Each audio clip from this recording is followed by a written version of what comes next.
Assalamualaikum warahmatullahi wabarakatuh. A'udzu billahi minasyaitonir rajim. Bismillahirrahmanirrahim. Alhamdulillahi rabbil alamin, wassalatu wassalamu ala asyrafil anbiya'i wal mursalin Sayyidina Muhammadin wa ala alihi wa sahbihi ajma'in. Subhanaka la ilma lana illa ma 'allamtana innaka antal alimul hakim. Wala hawla wala quwwata illa billahil aliyyil azim. Rabbi shrah li sadri wa yassir li amri wahlul 'uqdatam min lisani yafqahu qawli wasaddid lisani wahdi qalbi bihaqqi nabiyyina sallallahu alaihi wasallam. Allahumma aghrina bil ilmi wa zayyinna bil hilmi wa akrimna bit taqwa wa jambilna bil afiyah. Nawayna at-ta'alluma wat ta'lim wat tadhakkura wat tadhkir wan naf'a wal intifa' wal ifadata wal istifada wal hath 'ala at-tamassuk bi kitabillahi wa sunnati rasulih sallallahu alaihi wasallam. ودعاء إلى الهدى والدلالة على الخير ابتغاء وجه الله مرضاته وقربه وثوابه سبحانه وتعالى آمين يا رب العالمين. Kitab Menawar Bagi Hati, muka surat 33 baris 5 daripada bawah. Wa qala Syekhul Musannifu rahimahullahu ta'ala wa nafa'ana Allah bi'ulumihi wa bi'ulumikum wa bi'ulumi masyayikhina fid darain amin ya rabbal alamin.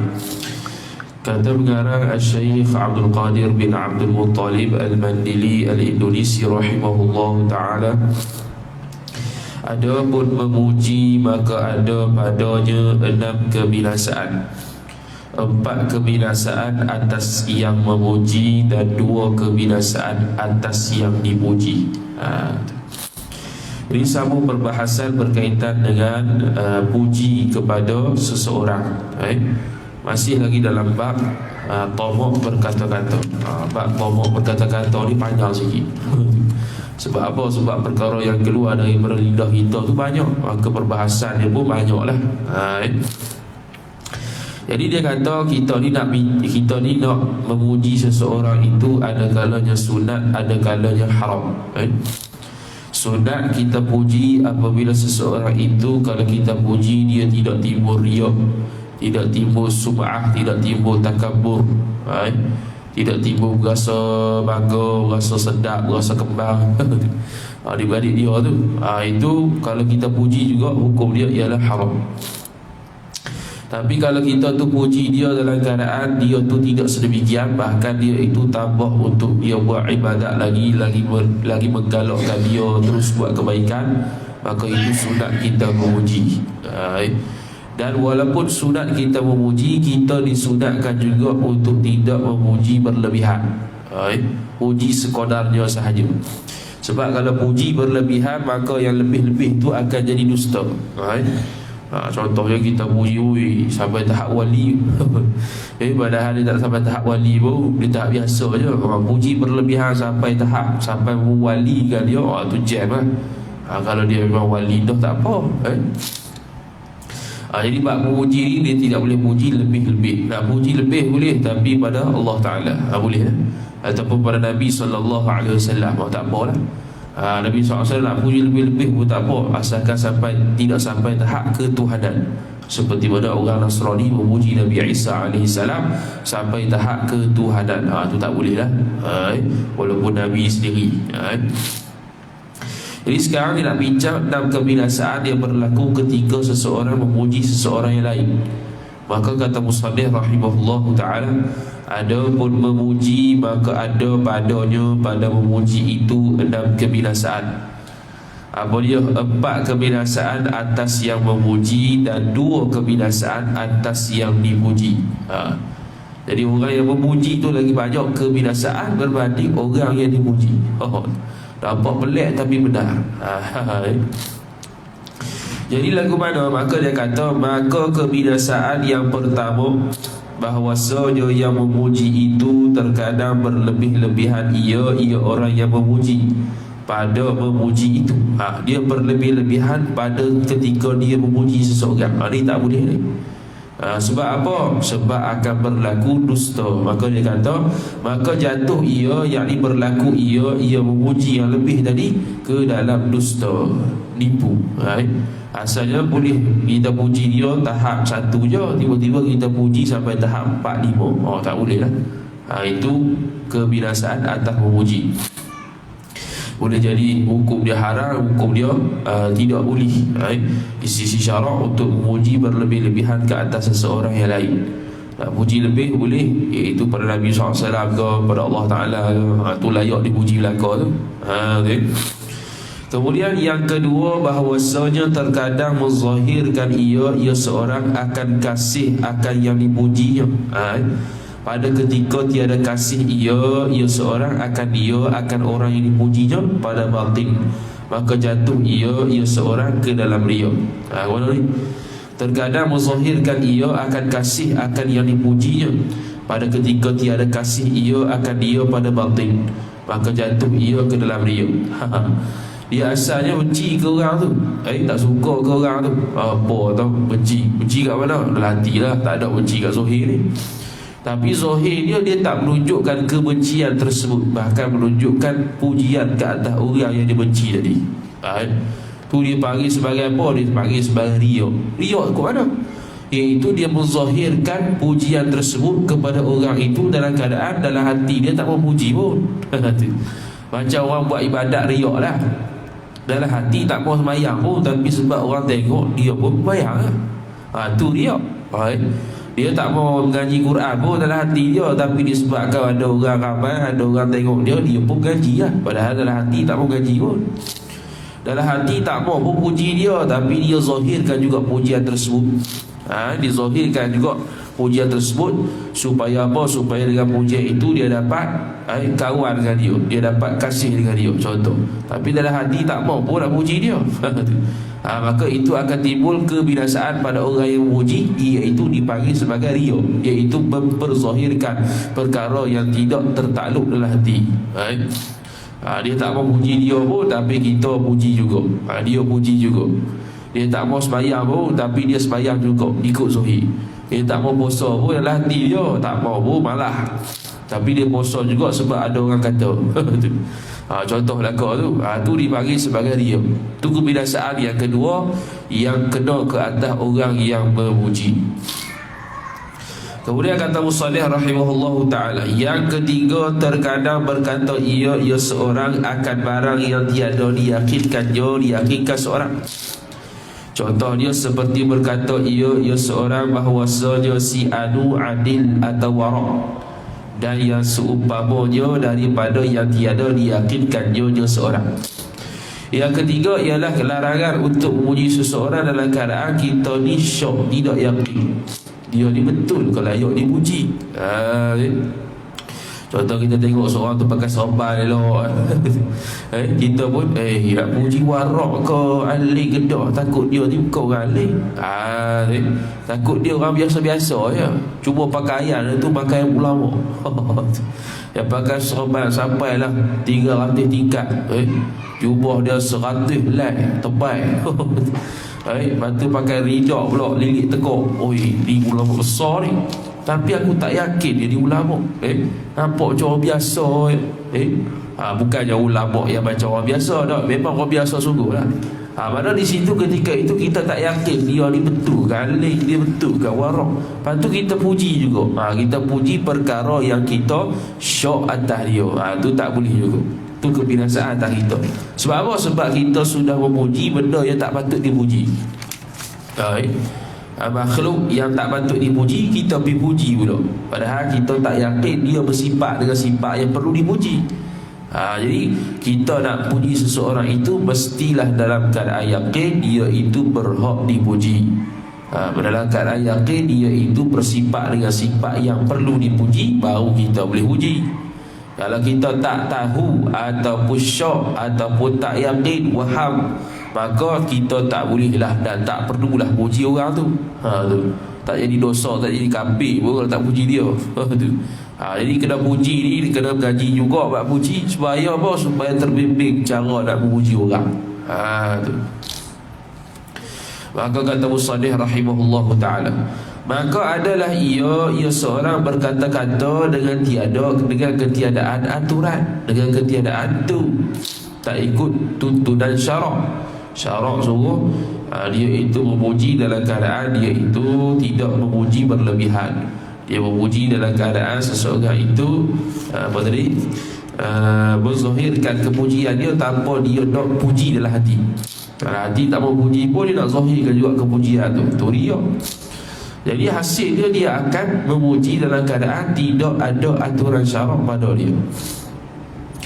Dan memuji seorang laki-laki di hadapan Rasulullah sallallahu alaihi wasallam akan seorang yang lain. Jadi satu zaman, pada zaman Nabi sallallahu alaihi wasallam, ada seorang sahabat puji sahabat yang lain di depan Rasulullah. Pujilah, tak tahulah puji apa tu.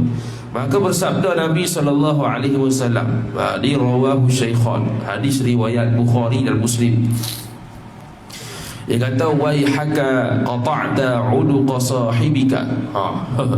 Arti sabda Nabi sallallahu alaihi wasallam, kasihan akan dikau. Ini terjemahan sopan tadi. Kalau ikutkan waihaka tu celaka kau.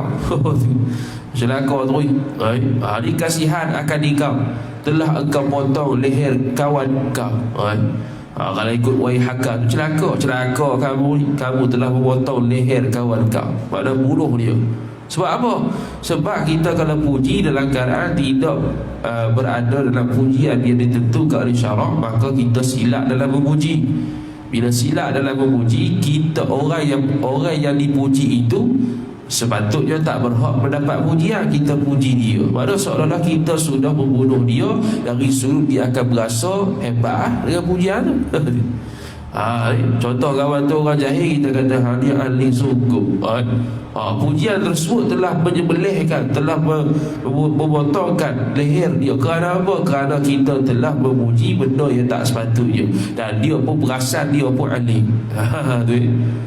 Bila ada perasan diri dia ahli, akan marilah ujuk tu.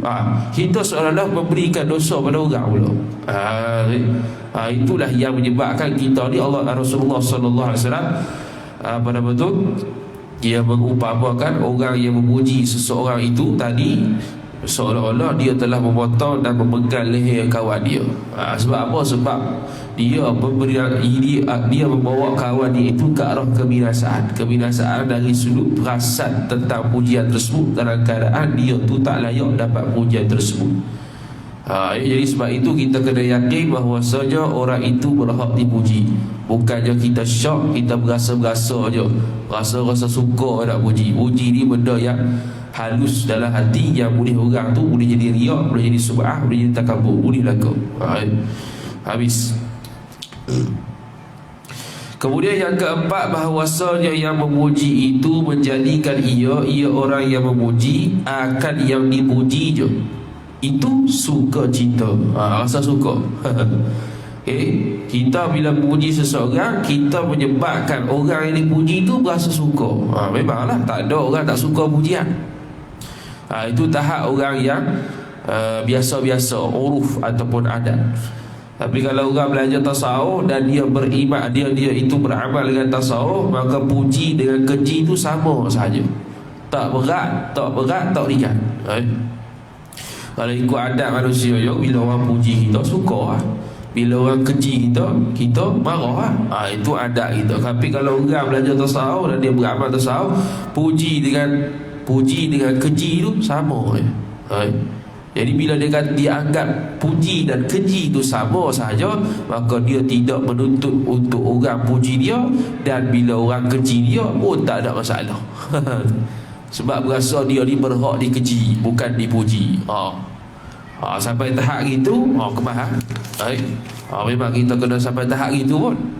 Kita tak mau pujian orang. Ni kadang-kadang ada orang sifat suka dipuji. Orang tak tanya dia pun dia pergi kabur. Bila orang kabur, pujilah, takkan orang kata apa repek ke apa, tak ada lah. Dia orang tak tanya apa. Kalau orang tanya lain cerita lah. Orang tanya dia jawab yang betul, orang kabur puji dia, tak apalah. Dia orang tak cakap apa pun dia pergi cerita juga. Tak payah nak cerita keadaan orang tu boleh puji kita, tak payah. Biar orang nampak kita ni lekeh tak apa, daripada orang nampak kita ni kebah. Takut kita ada perasaan lain dalam hati. Nak jaga hati ni bukan sedang, susah.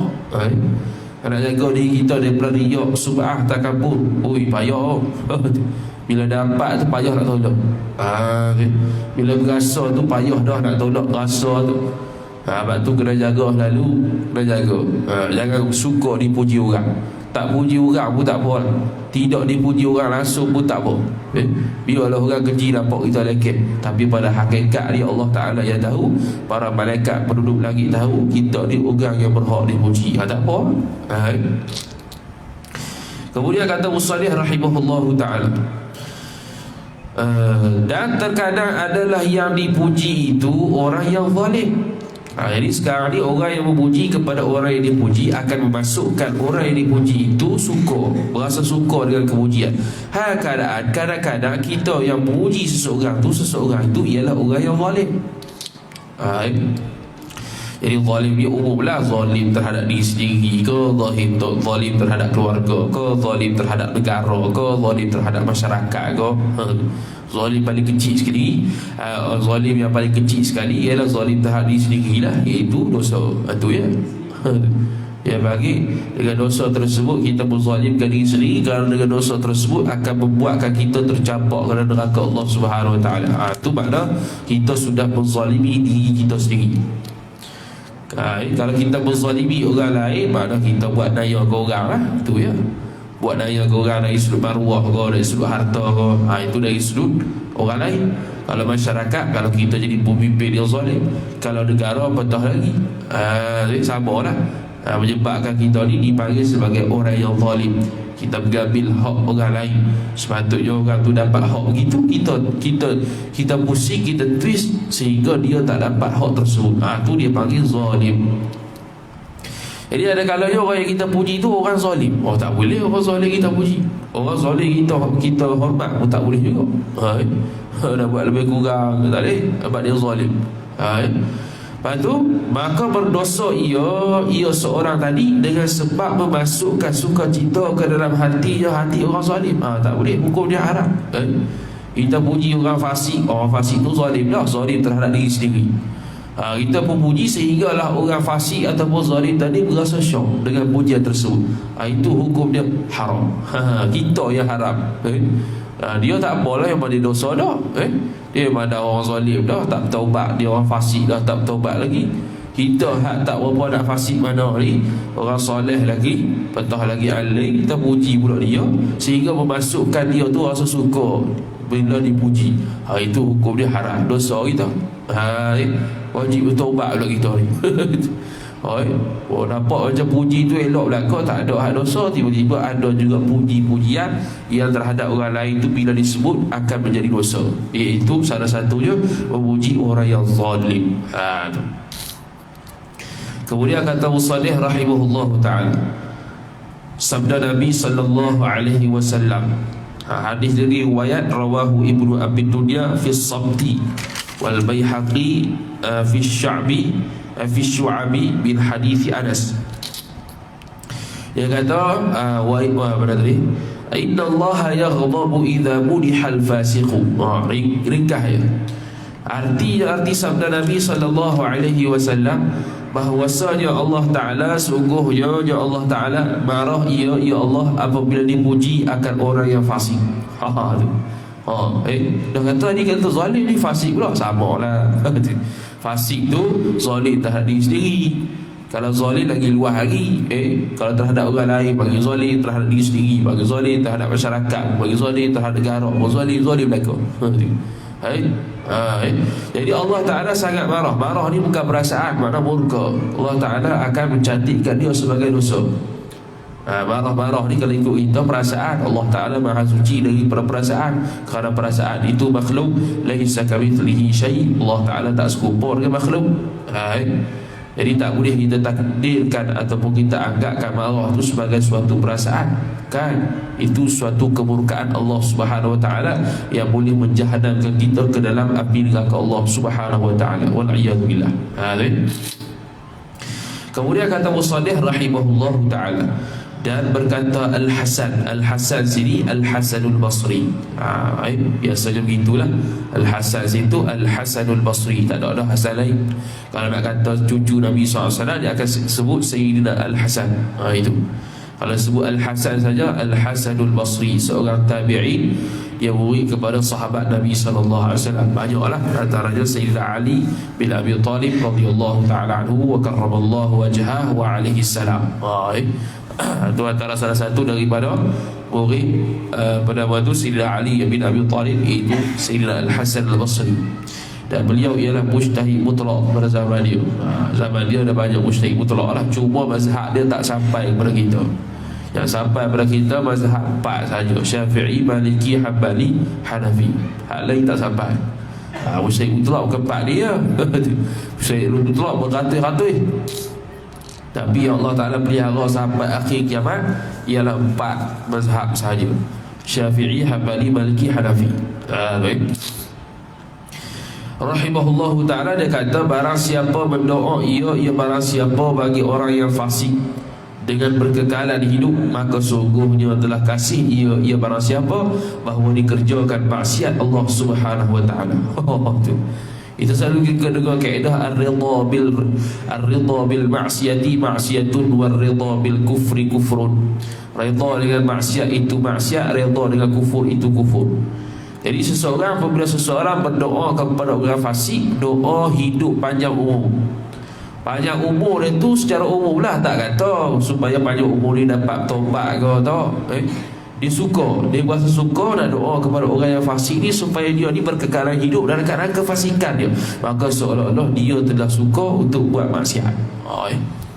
Itu dia panggil seolah-olah dia redha dengan maksiat yang dia lakukan. Jadi maksiatlah kita kita tak buat maksiat, kita redha dengan maksiat dia, sehingga kita doa supaya dia panjang umur dengan kemaksiatan tersebut. Itu hukum dia haram, dosa. Itu maksiat. Dia panggil ar-ridha bil ma'siyati ma'siyatun. Redha dengan maksiat itu maksiat, war ridha bil kufri kufrun. Redha dengan kufur kufur. Jadi kalau kita redha dengan kekufuran seorang, kita pula kafir. Contohnya ialah orang yang nak masuk Islam, kita pun menangguh-nangguhkan dia tu nak masuk Islam, seolah-olah kita redha dia tu kafir kita. Tu bahaya gitu. Bukan nak tunjuk pejabat, bukan nak tunggu pejabat agama boleh masuk Islam dah. Ucap syahadah situ dulu. Esok-esok lusa tu buatlah secara rasmi kat sana tu. Orang dia takut, tak boleh, kita nak masuk Islam ni kena mandi dulu, kena mengaji sifat 20. Dia panggil melambat-lambatkan orang masuk Islam, boleh jatuh kufur kita ni. Sebab apa? Sebab boleh jadi dia mati dalam keadaan dia tu tak sempat masuk Islam. Lagu mana? Kita takut. Malah kita sudah redha dengan kekufuran dia. Walaupun kita tak sebut pun, tapi perbuatan kita sebegitu menangguh-nangguhkan dia masuk Islam, seolah-olah kita redha dengan kemaksiatan kufur dia. Maka kita pun kufur sekali. Bahaya. Kemudian kata Musannif rahimahullah ta'ala, maka orang yang zalim, yang fasik, sayogianya bahawa dicela akan orang zalim dan fasik, supaya kurang gemar orang fasik dan zalim tadi pada zalim dan fasik itu. Kita kena cela, bukan cela dia, cela maksiat dia. Bukan cela dia, cela maksiat dia. Cela dia tak boleh, cela maksiat dia tak baik. Ini lah curi-curi tak bagus, hukum dia haram. Kalau ikutkan hudud kena potong tangan, cukup syarat, contohlah. Kita cela dia supaya apa? Supaya dia tak suka buat benda tu dan dia tinggal. Tapi kalau kita cakap juga dia tak tinggal, tu pasal dia lah.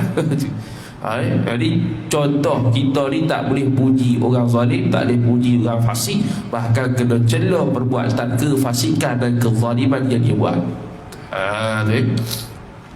Supaya apa? Supaya tak berasa syok, dia tak berasa seronok bila dia buat benda tu. Sebab dia cela orang. Siapa suka cela? Tak ada siapa suka cela. Tak ada siapa orang, tak ada siapa atas dunia ni orang suka keji dia. Tak ada. Aku suka orang keji aku, tak ada. Semua suka puji aku. Jadi bila kita puji dia buat zalim dan fasik tadi, menyebabkan dia lagi menggalakkan diri dia buat zalim, lagi menggalakkan diri dia buat fasik lah. Padahal tak boleh begitu. Kita perlu keji perbuatan dia supaya dia menjauhkan diri daripada kefasikan dan kezaliman yang dia telah buat. Itu betul. Kemudian kata Musannif rahimahullah subhanahu wa ta'ala, dan ada pun yang dipuji. Habis nampak kebinasaan orang yang memuji. Sekarang ni orang yang dipuji pula. Apakah kebinasaan yang berlaku kepada orang yang dipuji ketika kita memuji dia? Apakah kebinasaan yang berlaku?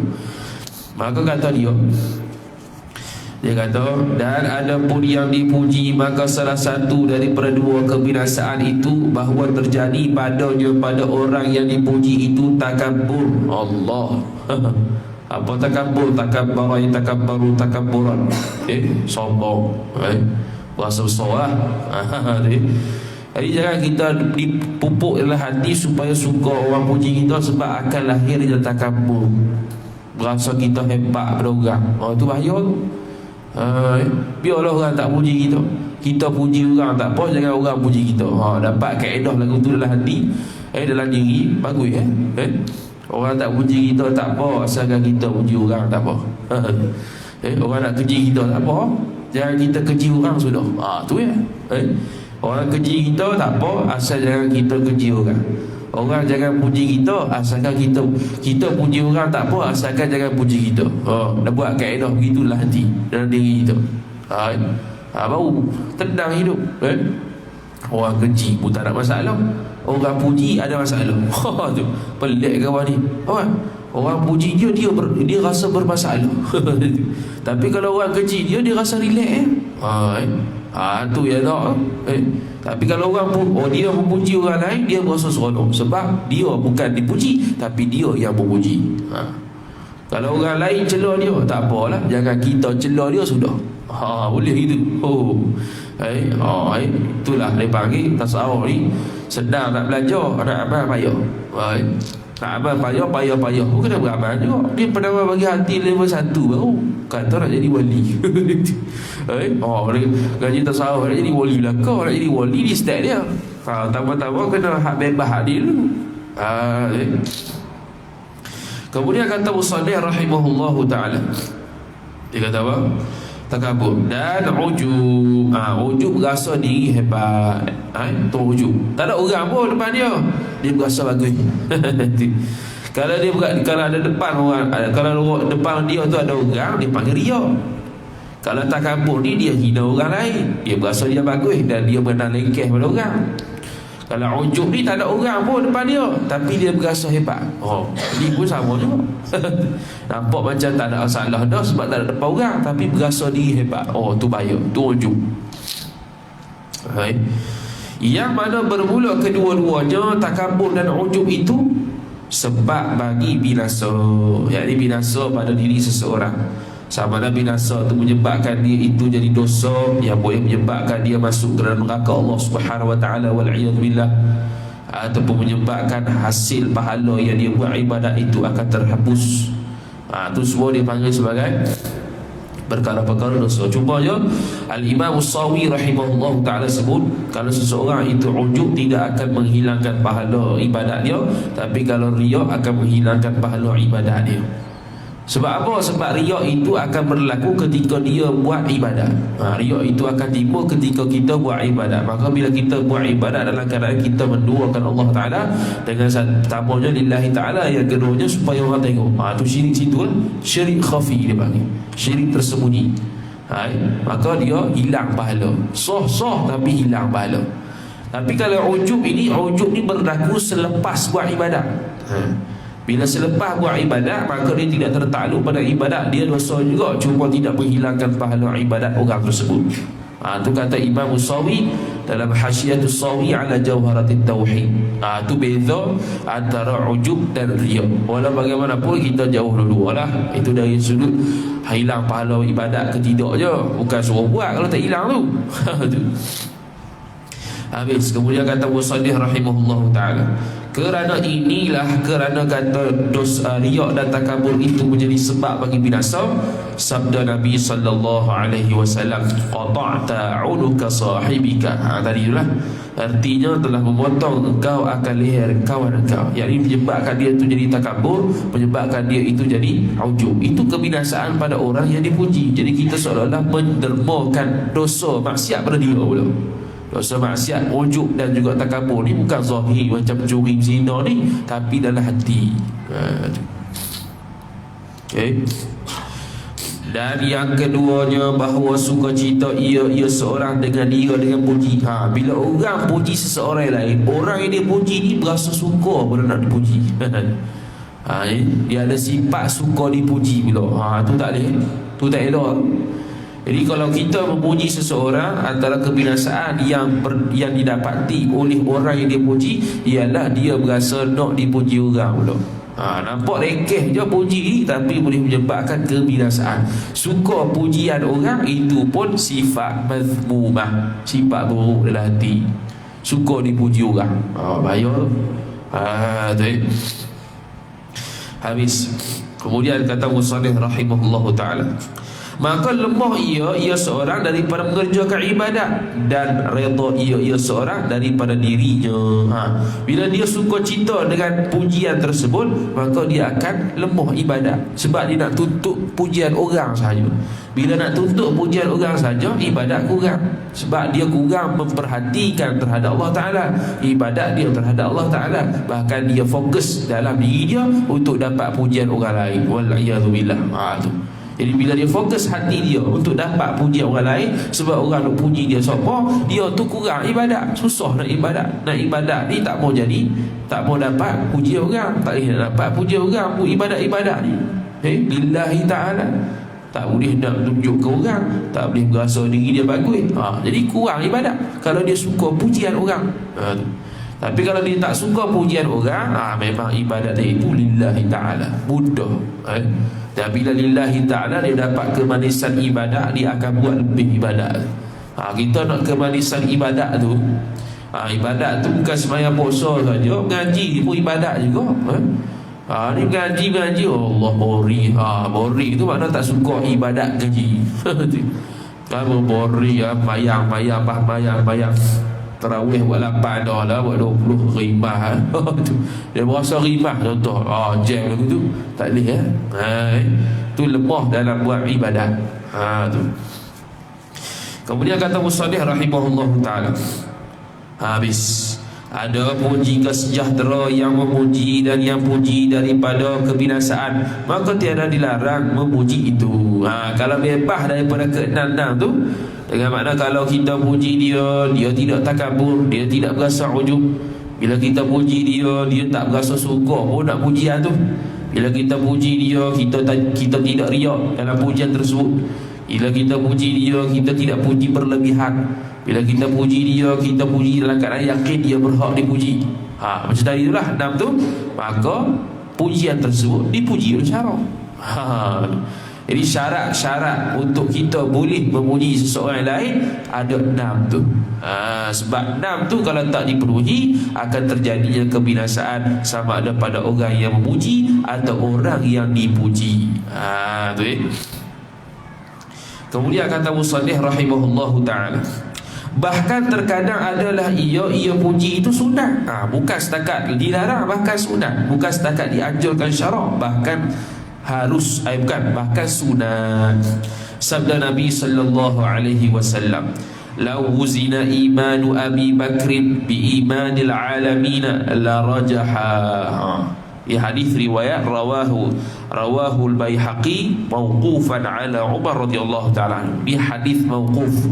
Hadis mauquf ni ialah satu istilah di mana hadis tersebut bukan Nabi SAW cakap, tapi sahabat cakap.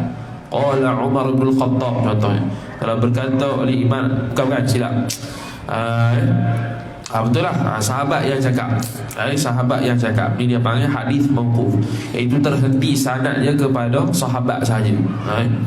Terhenti sanad dia terhadap sahabat sahaja. Maka dia kata, jadi kalau terhenti pada Nabi SAW, dia panggil hadis marfu'. Kalau terhenti pada sahabat, dia panggil hadis mauquf. Artinya jika ditimbang iman Abu Bakar radhiyallahu taala anhu dengan iman sekalian alam, niscaya lebih berat ia iman Abu Bakar. Sampai tahap tu. Jadi Nabi puji ni, Nabi puji. Sabda Nabi SAW, Nabi puji. Nabi puji dalam keadaan dia puji Abu Bakar radhiyallahu taala anhu dalam keadaan bebas daripada 6 kebinasaan tadi. Nabi puji dalam keadaan tidak syok dia itu orang yang iman dia tinggi. Nabi puji dalam keadaan bukannya riak pujian tersebut, bahkan dalam hati dia memang nak memuji dan di zahir mulutnya pun nak memuji. Dan Nabi SAW puji dia itu tidak berlebih-lebihan, qadar-qadar yang sepatutnya. Dan orang yang dipuji Abu Bakar pula, bila dipuji oleh Nabi SAW, dia tidak berasa takabur, dia tidak berasa sum'ah, dia tidak berasa ujub pada sahabat yang lain. Dan Abu Bakar radhiyallahu ta'ala anhu, dia tak berasa suka pujian tersebut.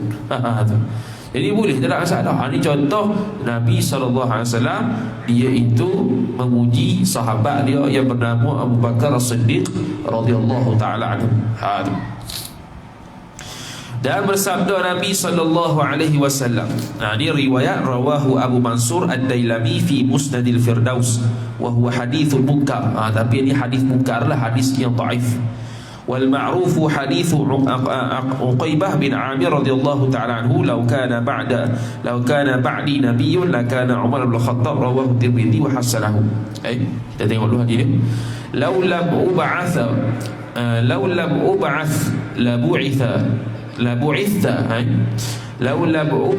la bu'itha ya Umar.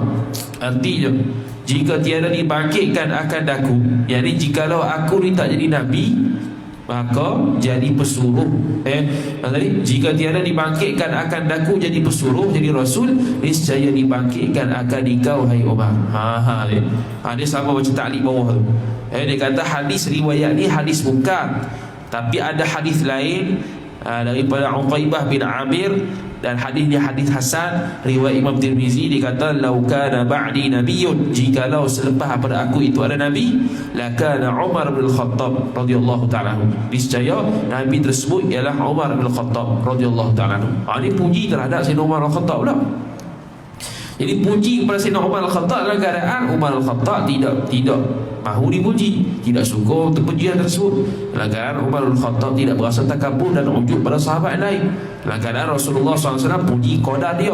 Dalam keadaan Rasulullah SAW yakin dia berhak dengan pujian tersebut. Dalam keadaan Rasulullah SAW tidak melebih-lebih lagi pujian tersebut terhadap Sayyidina Umar bin Khattab sehingga menjadikan dusta. Ini cukup syarat belaka. Ini contoh-contoh hadis Nabi SAW memuji sahabat-sahabatnya yang lain yang berhak mendapat pujian. Kemudian kata Musannif rahimahullahu ta'ala, dan sungguhnya telah memuji oleh Rasulullah SAW akan banyak daripada sahabat. Salah satunya itulah kerana mengetahui ia Rasulullah SAW akan bahawasanya yang demikian itu demikian puji, menambah ia puji pada rajin mereka itu sahabat. Dia tahu kalau aku puji ni bukan lagi ujub, bukan lagi takabur, bahkan lagi targhib untuk buat ibadat, lagi semangat untuk buat ibadat, lagi semangat untuk dia menjalani ibadah lillahi ta'ala. Boleh puji, tak ada masalah. Dan tiada menjadikan ia pujian tersebut akan mereka itu sahabat membesarkan diri dan ujub, membesarkan diri takaburlah. Dia tidak menjadikan sahabat dengan pujian tersebut sehingga sahabat jadi ujub, jadi takabur daripada sahabat lain. Setiap sahabat ada pujian Nabi SAW, tapi setiap sahabat tu berbeza-beza pujian dia. Dan walaupun berbeza-beza pujiannya, pujian tersebut tidak menjadikan sahabat tersebut jadi ujub dan takabur dengan sahabat yang lain. Bahkan mereka itu dalam keadaan masih lagi dalam keadaan tidak riak, tidak takabur, tidak suka pujian, bahkan semangat untuk melaksanakan ibadah seperti mana yang dipuji oleh Nabi SAW tersebut. Dan sayangnya bagi mereka yang dipuji bahawa mengamat-amati ia orang yang dipuji pada kesudahan yang ditakuti. Kerana terkadang adalah seseorang itu baik, tetapi kesudahan orang tersebut jahat. Ini dia panggil peringatan bagi orang yang dipuji pula. Orang yang dipuji, kalaulah orang tersebut terima pujian, maka dia sepatutnya kena ingat kita ni belum tentu husnul khatimah. Ada suruh situ. Ini nak suruh jangan suka pujian. Kau mana?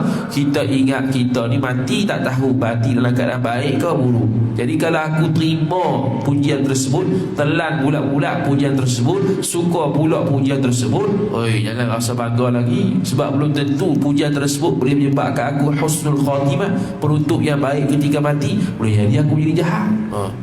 Jadi tak merasa suka, tak dapat kepentingan pun untuk dia suka dengan pujian tersebut. Kerana yang betul-betul nak, yang kita naknya ialah hakikat yang kita mati dalam keadaan husnul khatimah, bukannya su'ul khatimah. Tu. Dan pada kebinasaan segala amal kebajikan, dan pada segala amal kebajikan. Wallahu ta'ala alam. Sallallahu sallam ala sayyidina Muhammad wa ala alihi wa sahbihi wa baraka wa sallam. A'udzu billahi minasyaitonir rajim. Bismillahirrahmanirrahim. Alhamdulillahi rabbil alamin.